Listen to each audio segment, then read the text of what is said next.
परवा आरशासमोर उभी राहिले, सवयीने हात फिरवला डोक्यावरून.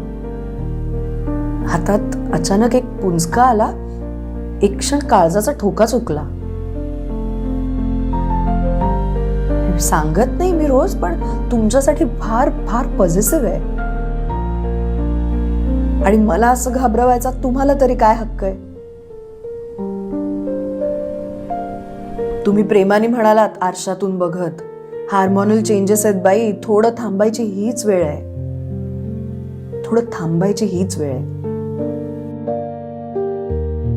धूळ उन्हात काळजी घे, डोक्याला बांध काहीतरी. तुझ्यासारखी तूच आहे, स्वतःला सांग रोज एकदा तरी.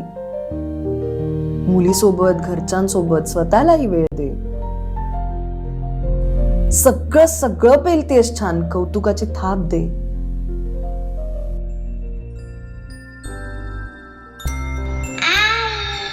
तेवढ्यात आली लेक मागून, मला घट्ट मिठी मारली. माझ्या आईला त्या क्षणी माझ्यात ती स्वतः दिसली.